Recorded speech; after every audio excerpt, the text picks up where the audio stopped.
Welcome back to Why I Hate Being a Wife.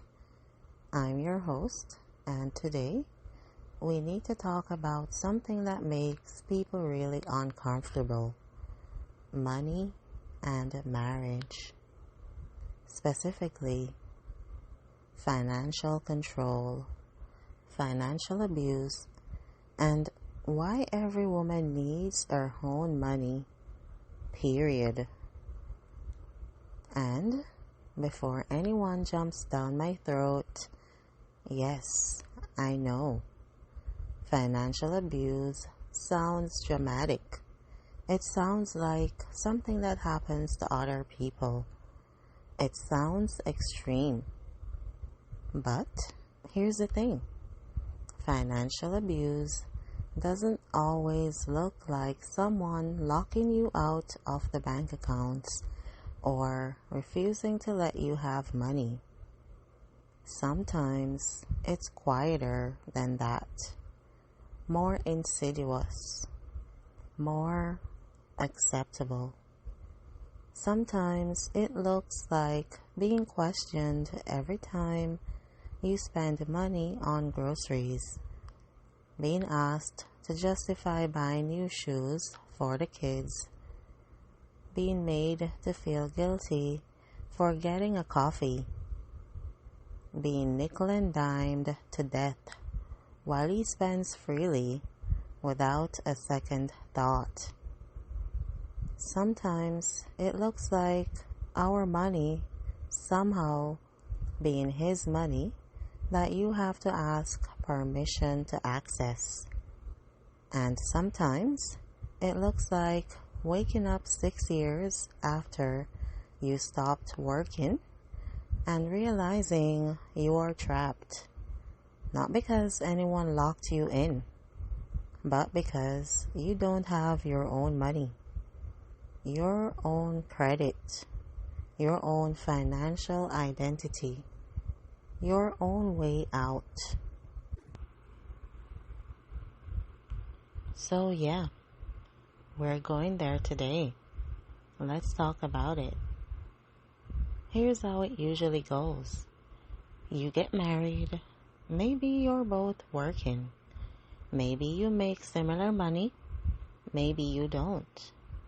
But you're both contributing, both independent, both capable adults with your own accounts and your own money. Then something happens. Maybe you have kids. Maybe his career takes off. Maybe you move for his job.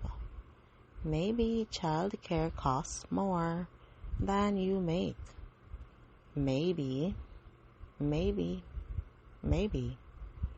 And somewhere in there, you make what seems like a practical decision.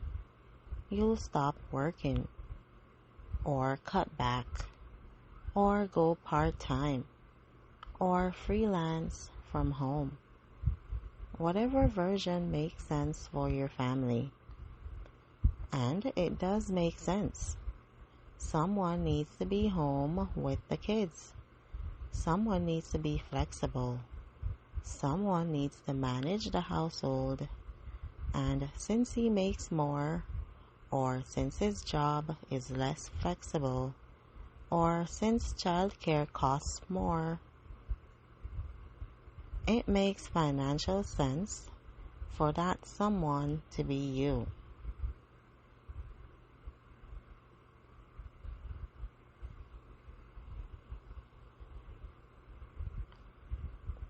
Or, since childcare costs what it costs, it makes financial sense for that someone to be you. Right? So you do it. You step back. You sacrifice your career, your income, your financial independence for the family, for the kids, for him to pursue his career without worrying about who's picking up the kids or what's for dinner or whether someone's home when the plumber comes. You do it because you're a team. Because marriage is a partnership. Because you're building something together. And then, slowly, things start to shift. Suddenly, the money you used to contribute equally to, that's his money now. He earned it. He worked for it. It came from his job, his effort, his paycheck. Never mind that you're doing work too. Never mind that managing a household and raising kids and doing all the invisible labor that keeps life running is work. Never mind that his career is only possible because you're holding down everything else. The money is his. And you're spending it. That's the framing. That's the shift. You went from earner to spender, from contributor to dependent, from equal partner to what? Employee? Child? Burden? And suddenly, you're justifying everything. Why did you spend $200 at the grocery store? Because food costs more money. Because food costs money. Because we have kids. Because you ate 3 meals a day this week like everyone else. Do we really need to buy the kids new shoes already? Yes. Because kids' feet grow. Because the current ones have holes. Because that's how children work. Did you really need to get coffee? Need? No. But you needed to leave the house for 5 minutes. You needed something for yourself. You needed to feel like a human being instead of a household appliance.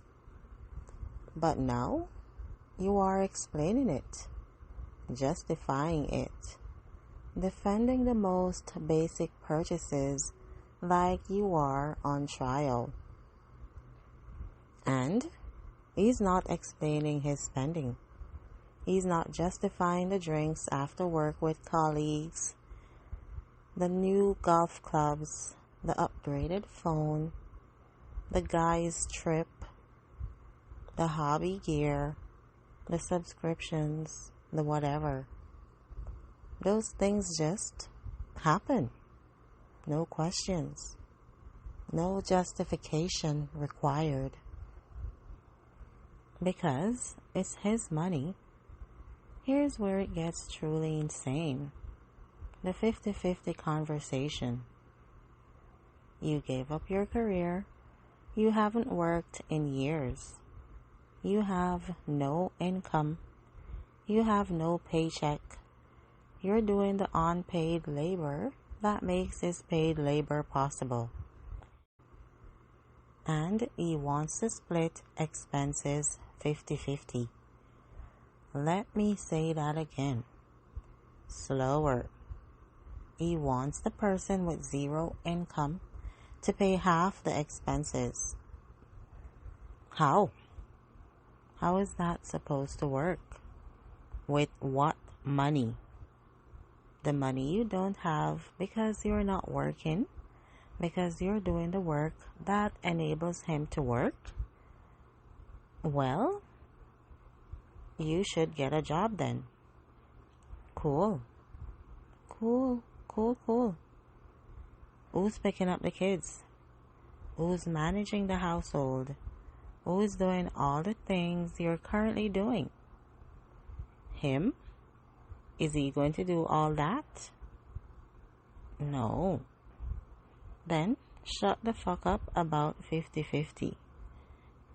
You can't demand that someone stay home to manage your life and then also demand they pay half the bills. That's not partnership. That's indentured servitude. But here's the thing that makes it abuse. He knows this. He knows the math doesn't math. He knows you can't pay half of anything with no income. He knows he set up a system where you can't win. And that's the point. Because if you can't pay your half, you're in debt to him. You owe him. You are dependent. You are trapped. You are grateful for whatever he gives you. You're quiet about the inequality because you're not contributing financially. It's control dressed up as fairness. Let's be really clear about what financial abuse looks like in marriages, because it's not always obvious. It's being questioned about every purchase while he spends freely. You have to justify toilet paper. He buys a new TV without discussion. It's being given an allowance from money you both should have equal access to. You get a set amount of spending money, like you're a child getting an allowance, while he has full access to everything. It's having to ask permission to spend money, even on necessities, even on things for the house or the kids. You're asking permission to buy groceries while he's buying lunch out every day. It's being blamed for financial problems while he controls all the money. We're spending too much means you're spending too much. Never mind his spending. That's not the problem, apparently. It's him making all financial decisions without your input. Investments, big purchases, financial planning, all decided by him because he earns the money. It's being kept in the dark about the family finances. You don't know what's in the accounts. You don't know what the bills are. You don't have passwords or access. You're just supposed to trust him. It's being told the money you need for basic life expenses is a gift, a favor, a privilege. It's your credit deteriorating because you're not building it anymore. You're not on anything. Not the mortgage, not the credit cards, not the utilities. 6 years later, your credit score is tanked, and you couldn't qualify for an apartment on your own if you tried. It's being reminded constantly that you don't contribute financially. Every argument, every disagreement, every time you want something for yourself. I'm the one working. I'm the one earning. You don't contribute. Never mind that you contribute everything else. That doesn't count, apparently. It's the slow realization that you can't leave even if you wanted to, because you have no money, no income, no credit, no financial history, no safety net, no way to support yourself. And that's the trap snapping shut. Here's what makes this so insidious. The work you're doing isn't valued because it's not paid. If you were paying someone to do what you do, child care, housekeeping, cooking, scheduling, managing, organizing, planning, it would cost 6 figures easily. But because you're doing it as a wife and mother, it's worthless. It doesn't count. It's not a contribution. He's a provider. You're what? Along for the ride? Living off him? A dependent? Fuck that. You're not working. You're doing the work that makes his work possible. You're doing the work that keeps the household running. You're doing the work that raises the kids. You're doing the work that maintains his life. That's not nothing. That's not worthless. That's not contributing. But it's unpaid. So in his eyes, in society's eyes, it doesn't count.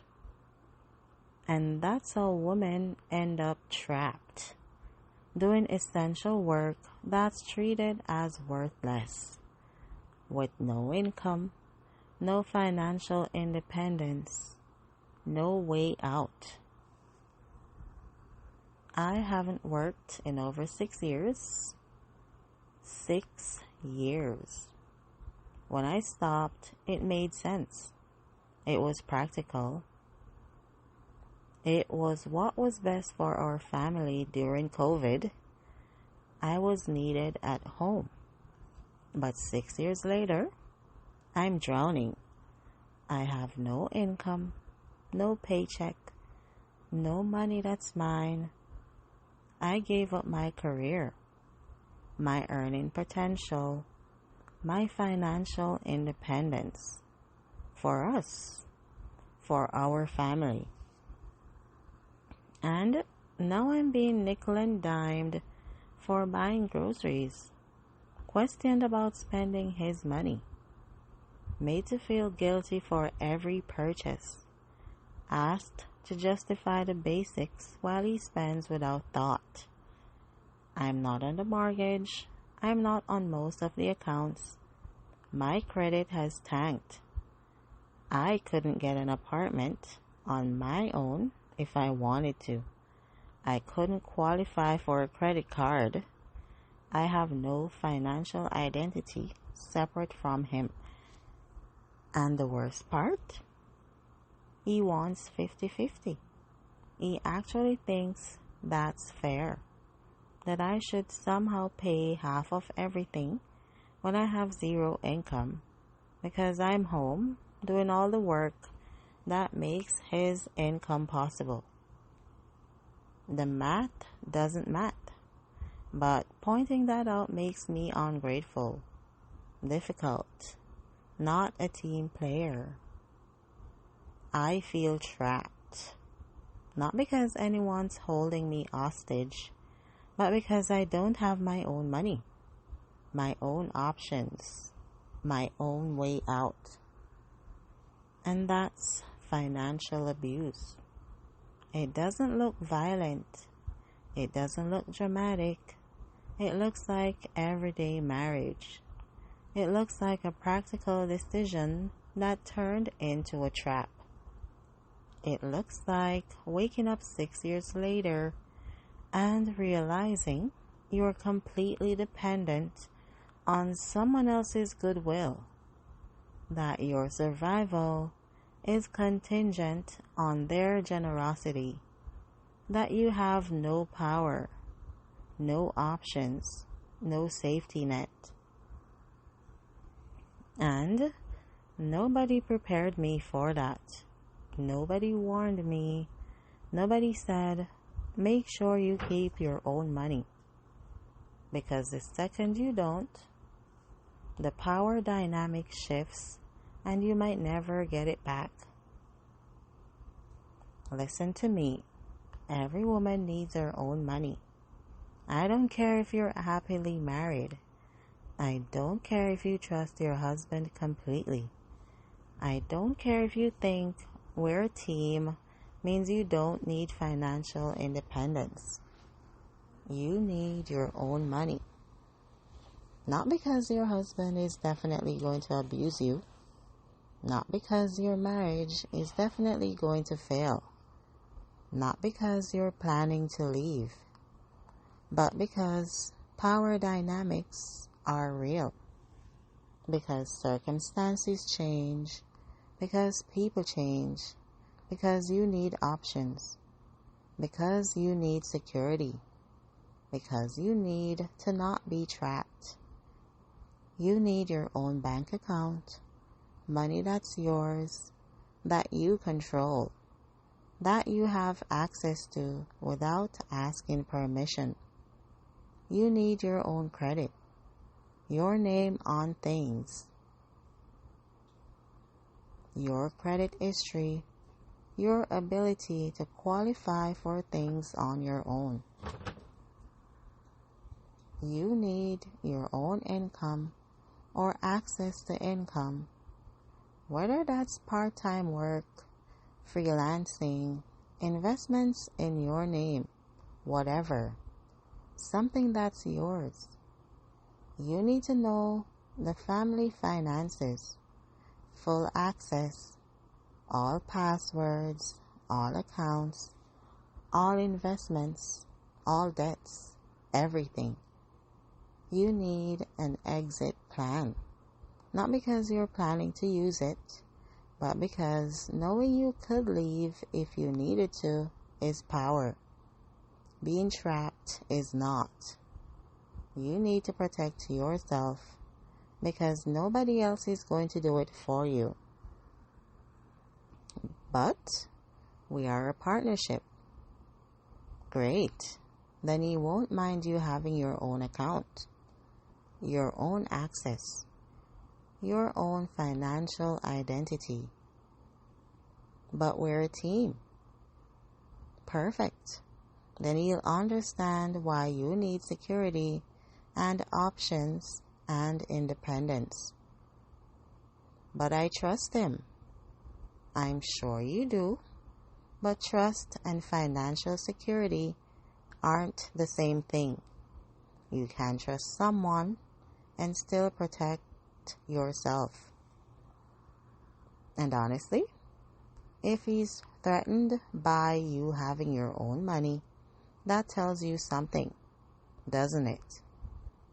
If you're listening to this and you're already where I am, already years into not working, already financially dependent, already trapped, I see you. I know how overwhelming it feels. I know how impossible it seems. I know how guilty you feel even thinking about this. Like wanting financial security makes you a bad wife, or like you're planning to leave when you're not. I know. But you need to start building your way back. Talk to a lawyer. Find out what you're entitled to. Find out what your rights are. Find out what divorce would actually look like financially. Not because you're definitely getting divorced, but because knowledge is power. Start small. Can you do any work from home? Any freelancing? Any side income? Anything that's yours? Get your name on things. The mortgage, the utilities, the credit cards. Start rebuilding your credit. Know the finances, all of them. Demand access. Demand transparency. This is your life too. Build a safety net, even if it's small. Even if it's $20 a week in an account he doesn't know about, something. Make a plan. Not necessarily a plan to leave, but a plan for what you would do if you had to. What would it take? What would you need? How would you survive? Because right now, not knowing feels safer than knowing, but it's not. Not knowing keeps you trapped. I know some people are going to lose their shit over this episode. Not all husbands. My husband would never. This is fear-mongering. You're telling women not to trust their husbands. You're destroying marriages with this talk. No, I'm not. I'm telling women to protect themselves. I'm telling women that financial independence isn't the same as distrust. I'm telling women that having options isn't the same as planning to leave. I'm telling women that the second you become completely financially dependent on someone else, the power dynamic shifts. And that's not anti-marriage. That's reality. And if talking about financial abuse makes you uncomfortable, maybe ask yourself why. Why does the idea of women having their own money threaten you? Why does women's financial independence feel like a threat to marriage? Maybe sit with that. Here's the thing. I love my family. I don't even necessarily regret stepping back from my career when I did. But I regret not protecting myself financially. I regret not keeping my own account, my own credit, my own options. I regret trusting that being a team meant I didn't need independence. Because now I'm here, 6 years later, financially trapped, dependent, powerless. And I'm clawing my way back, but it's hard. It's so fucking hard. So, learn from my mistake. Don't give up your financial independence. Don't convince yourself you don't need your own money. Don't let anyone make you feel like wanting financial security is the same as not trusting them. Protect yourself always, because the alternative is waking up years later and realizing you're trapped. And that's not partnership. That's not team. That's not love. That's control. That's it for today's episode of This Is Why I Hate Being a Wife. I'm your host, and I'm done pretending financial dependence is the same as partnership. Next time, we're talking about whatever is next in my episode lineup. Until then, get your own account, build your credit, know the finances, protect yourself. You're not being paranoid. You're being smart. I'll see you next time. Take care.